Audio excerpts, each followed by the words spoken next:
Ito na mga kabyos, magluto na kami ng simula. Ito na yung nalinis namin, sobrang linis. Kaya buksan mo talaga yung kanyang bituka para malinis at sugasan. Ito yung pampalasa. Toyo, suka, saka ito. Tapos nakahanda na rin yung kawali para sa pagluluto ng adobong bituka ng manok. Lagyan ng bigas. Si Samisid. Si Samisid pala to. Hindi wala to bigas. Pang palasa yan.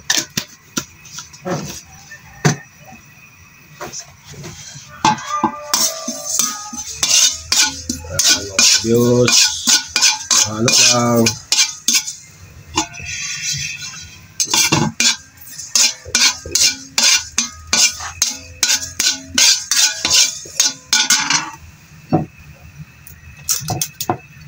Yan. Usok-usok na sa init. Mantika. Yan. Paano natin mapasarap yung niluto natin na bituka ng manok, mga kabyos.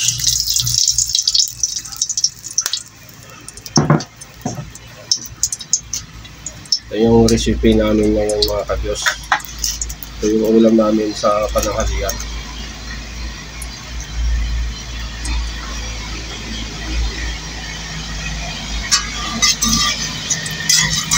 Yan mga kabyos. Tapos lagyan natin yung ricado. Luya. Bawang. Lemongrass. Tanglada. Ayan. Sanayin mo na yan siya. Tapos sunod naman yung sibuyas. Tapos sili na ay yung kamatis. Halo lang ng halo.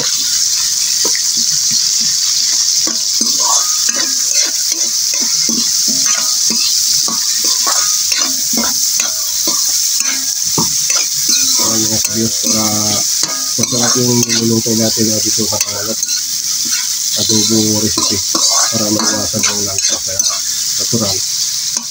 May ilagay tayo ng ganyang lamas, ricado ba. So, ilunod na yung bituka ng manok. Ayan. Halo-haluin lang siya. Simple lang to. Pag tayo ay kailangan natin ng magsipid, ito lang yun. Simple lang yung luto. Ayan.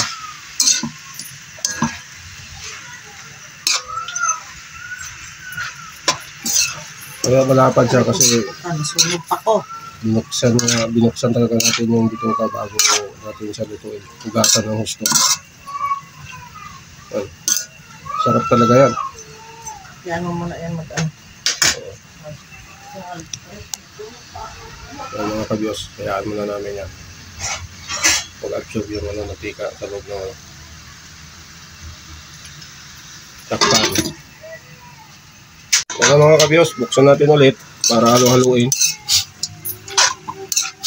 Para yung yung ricado mag-mix doon yung para babango yung kanyang yung bituka ng manok. Tingnan mo, parang bituka ng baboy kasi binuksan namin. Ganyan yung practice na, hindi sa buo. Para sigurado tayo na malinis yung ating ulam na niluluto. Takpan ulit. Bukas ulit mga kabyos. Buksan natin ulit kasi ilagay yung paminta, ricado. Tapos halo-haluin para magmi-mix yung yung amoy, yung mabango siya na pagkaluto. Yan. Dabis yan. Easy lang ito, easy recipe lang. Kahit hindi tayo marunong magluto, ganyan lang ang luto. May ihanda na tayo sa pagkainan, mga kadyos. Mabango. Yan, mabango. Takpan ulit. Para yung bango, magmi-mix doon sa mismo Bigyan natin yung lemongrass. ituka ng manok na niluluto. Takpan ulit. Natin. Yan, bukas ulit mga kabyos. Halo-haloin. Bango. Yan. Oo naman, siyempre. Bango ng tanglad. Nawala yung ano. Yan mga kabyos, yung mga langsa mga kabyos, maaalis talaga yan. Lagyan mo ng lemongrass. Lagyan natin ng konting pakulay. Ito, food color. Yan, tingnan mo mga kabyos. Lagyan natin ng pangpakulay. Para yung ituka, hindi siya maputla. Kung sa Tagalog, yung Bisaya, diluspad, lalantawa na. Yan. Sasarapan ka na kumain kasi may kulay na. Yan.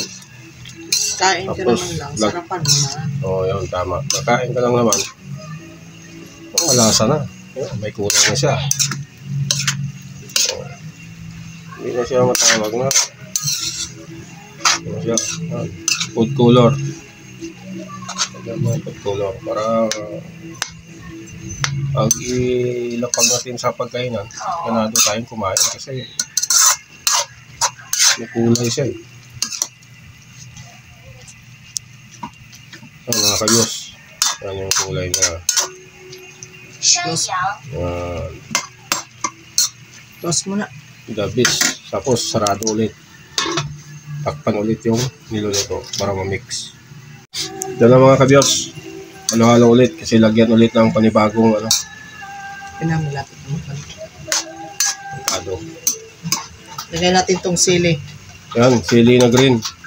Kasi pang panasa yan eh. Siling green.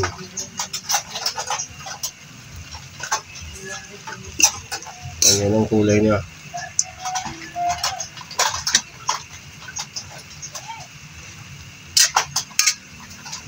Takpan natin. Maanghang na siya mamaya. Takpan ulit. Mamaya. Ito, lagyan ng pipaninta mo na. Ito lang ang pangpamintang buo. Ang pamintang buo mga kabyos. Takpan.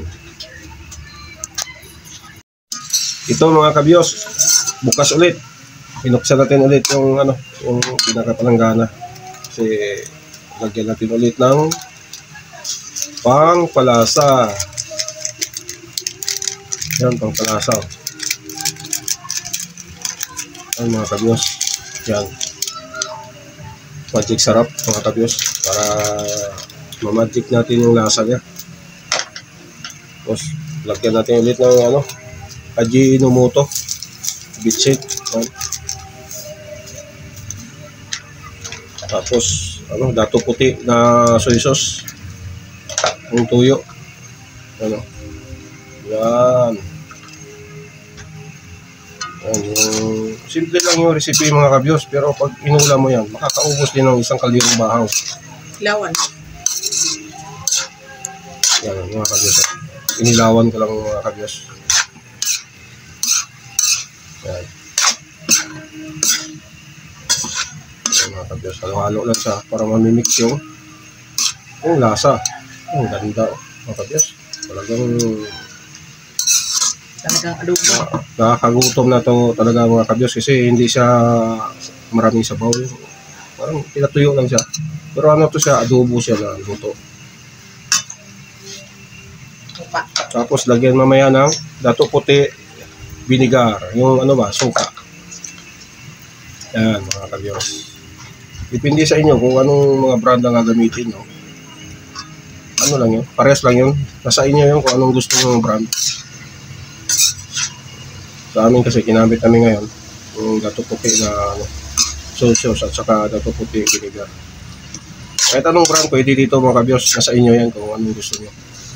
Kung magluto kayo ng ganito, adobong dito ka ng Sarap. malata na yung mga kabyos. Tayin mo lang yung kumulo. Pinatuyo na yung mga kabyos. Tapos lagyan niya ng ng sibuyas dahon. Yung malalaki yung ginamit namin.